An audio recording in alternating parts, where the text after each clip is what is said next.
రాష్ట్ర మంత్రి ఉషశ్రీ చరణ్ బీటీపీ కాలువ పనులు ఆపి కబ్జాలపై దృష్టి సారించారని సిపిఐ నేత రామకృష్ణ ధ్వజమెత్తారు.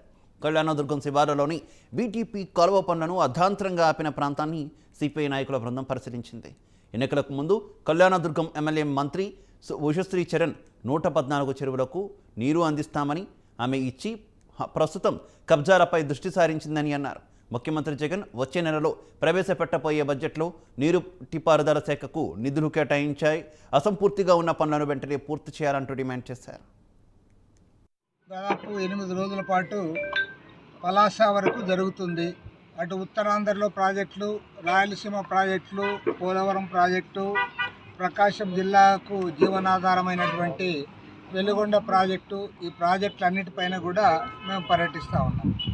మరి ఇక్కడ వచ్చి చూస్తే ఇక్కడ అంద్రీనివాకు సంబంధించి ఇక్కడ ఈ ఫేజ్ ద్వారా ప్రత్యేకించి ఎత్తిపోతల పథకం ద్వారా అటు రాయదుర్గం నియోజకవర్గంలో ఇటు కళ్యాణదుర్గం నియోజకవర్గంలో నీరు అందించడానికి ప్రత్యేకంగా తీసుకొచ్చిన ప్రాజెక్ట్ ఇది.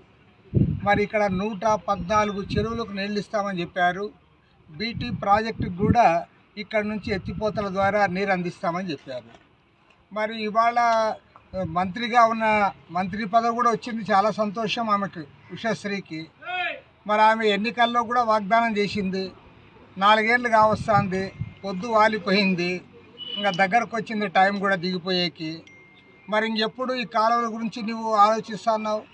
కాలువలు వదిలిపెట్టావు, కబ్జాల మీద పడ్డావు, కబ్జాలు చేయడమే పనిగా పెట్టుకొని ఇవాళ చెడ్డ పేరు తెచ్చుకుంటా ఉన్నారు తప్పితే నువ్వు ఎన్నికల్లో ఏదైతే వాగ్దానం చేశావో వాగ్దానం చేసిన దాని ప్రకారం ఈ కాలువలు తవ్వి ఈ ప్రాజెక్టు కంప్లీట్ చేసి చెరువులకు నీళ్ళు ఇస్తే ప్రజలు కూడా